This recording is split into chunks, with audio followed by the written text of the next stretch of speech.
बात कर लेते हैं सूद के बारे में। आज का जो हमारा मुआशरा है, आज की जो सोसाइटी है हमारी, अक्सर जो लोग हैं उनके अकाउंट बैंक में खुले हुए हैं। अपने पैसे की हिफाजत के लिए लोग बैंकों में अपने अकाउंट खुलवाते हैं ताकि वहाँ पर हमारे पैसे सेफ रहें। लेकिन जब हम बैंक के अंदर अकाउंट खुलवाते हैं और अपने पैसों को जमा करते हैं तो बैंक हमें कुछ पैसे ज़्यादा देता है। यानी कि अगर हमने 500 रुपये जमा किए तो कुछ दिन के बाद हम देखते तो 600 हो जाते हैं। तो हमारी आवाम बेचारी ये समझती है कि हमारे पास तो 600 रुपये हैं। हालांकि याद रखें, जो हमने बैंक में 500 रुपये जमा किए वही हमारे हैं, बाकी जो 100 रुपये हमें ज़ायद दिख रहे हैं वो सूद के हैं, और सूद हमारे लिए नाजायज़ और हराम है। अक्सर आवाम इसके बारे में जानती नहीं है, बस इसी तरीके से पैसों का इस्तेमाल कर लेते हैं, पता नहीं होता मसले के बारे में और न मसले को पूछने की कोई कोशिश करता है। इसलिए मेरे अजीज़ों, अपने ज़िंदगी को अपनी शरीयत के मुताबिक गुजारें।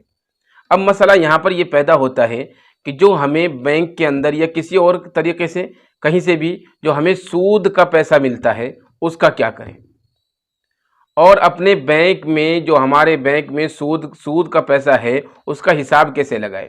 उसका आसान सा तरीका है, बैंक में जब हम खाता खुलवाते हैं, अकाउंट खुलवाते हैं, तो उसके अंदर से हमें पासबुक मिलती है। तो जब हम पासबुक की एंट्री करवाते हैं उसके अंदर इंटरेस्ट लिखा हुआ आता है।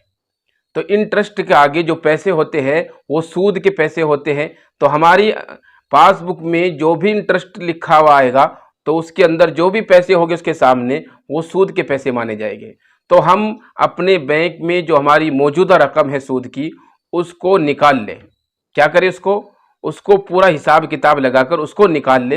अब निकालने के बाद क्या करें, खुद इस्तेमाल नहीं करना है, क्योंकि अपनी ज़ात के ऊपर इसको इस्तेमाल करना नाजायज़ और हराम है। हमें क्या करना है, हम सूद के पैसे को बग़ैर सवाब की नियत के किसी गरीब को दे देंगे। सवाब की नियत उसमें नहीं रखनी है, बिल्कुल भी सवाब की नियत नहीं रखनी है। हम बग़ैर सवाब की नियत के किसी गरीब को वो सूद की रकम दे देंगे।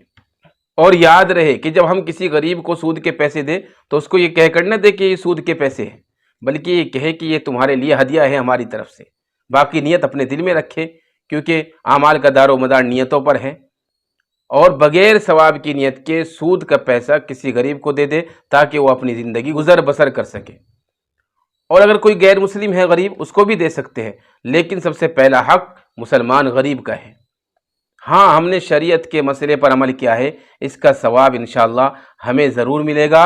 लेकिन ये बात याद रखें, हम सूद का पैसा खुद इस्तेमाल नहीं कर सकते, अपनी ज़ात पर इस्तेमाल नहीं कर सकते। हम सूद का पैसा बग़ैर सवाब की नियत के किसी गरीब को दे सकते हैं, और देना भी ज़रूरी है। इसी के अंदर हमारे लिए निजात है।